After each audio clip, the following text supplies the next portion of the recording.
চা বাসায় বসে খাবে, ওই যে চার দোকানের 2টা 2:30টার দিকে 1টার দিকে যে চা খাবে, এই অজুহাত দিয়ে অপকর্ম করবে, এই সুযোগটাও দেওয়া যাবে না। তো মানবিক কারণে হোক, যে কোনো কারণে হোক, আমার মনে হলো যে না, ছেলেটা অপরাধী না, অপরাধ এইটা, সে বের হয়েছে রাত্রে, এটা তার বেরোনো উচিত হয়নি। তো ওকে যদি আনা হয়, ওর 2টো বাচ্চা আছে, স্ত্রী আছে, মা আছে, ওদের সমস্যা হবে, সেই জন্য আমি তাকে রেখে আসছি, বুঝাই আসছি যে এরকম আর তুমি করবে না, 10টার পরে বের হবে না। তো আমি এই কথা বলতে বলতে বলছি যে আমি আসছি, আমার অফিসারদের বলছি, এখানে আমি কিন্তু, আমাকে স্যার পাঠাইছে, আমি তো আর আসিনি ইচ্ছা করে। সমস্যাগুলো বলছে, ওখানে চুরি হয়, ওখানে ছিনতাই হয়, এর কারণ হচ্ছে ওখানে মাদক ব্যবসা বেশি, মাদক সেবক বেশি, এইগুলো রোধ করতে হবে। তখন আমি স্যারের কথা শুনে আমি বললাম, স্যার আমি চেষ্টা করব।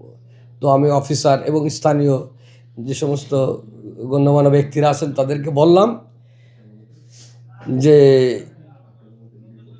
এই মোবাইল থানা এলাকায় কোনো মাদক থাকবে না, চুরি ছিনতাই থাকবে না, আস্তে আস্তে আস্তে আস্তে এগুলো নির্মূল করতে হবে।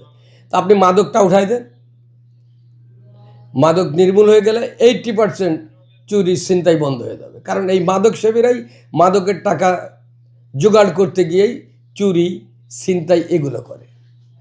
আবার পথে ঘাটে একজনকে পথে পেয়ে হুট করে একটা চাকু পেলাম, খারাপ ভেবেই তাকে যে আমি হাজতে নিয়ে আসবো, গতকাল রাত্রে 2:30টার দিকে এক ছেলেকে আমরা ধরলাম, দেখি তার গিয়ার চাকু রয়েছে পকেটে।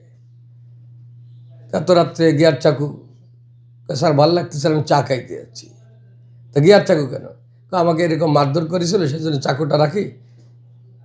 এরপরে আমি দেখলাম যে খোঁজ নেই, তার 2টো বাচ্চা আছে বাসায়, বাসায় নিয়ে গেছি, যে দেখলাম মানি ব্যাগ অনেকগুলো এখানে সেখানে পড়ে আছে কিনা, দেখলাম না, নেশাও নেই।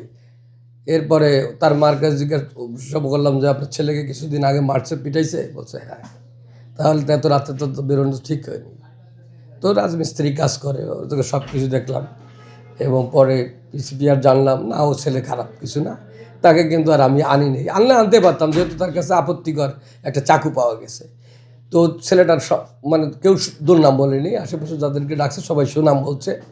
তো হয়তো ভুল করে রাত 2টা 2:30 দিয়ে গেছে। পরে আমি বলছি এটা যাওয়া যাবে না, চা বাসায় বসে খাবে, ওই যে চার দোকানের 2টা 2:30টার দিকে 1টার দিকে যে চা খাবে, এই অজুহাত দিয়ে অপকর্ম করবে, এই সুযোগটাও দেওয়া যাবে না। তো মানবিক কারণে হোক, যে কোনো কারণে হোক, আমার মনে হলো যে না, ছেলেটা অপরাধী না, অপরাধ এইটা, সে বের হয়েছে রাত্রে, এটা তার বেরোনো উচিত হয়নি।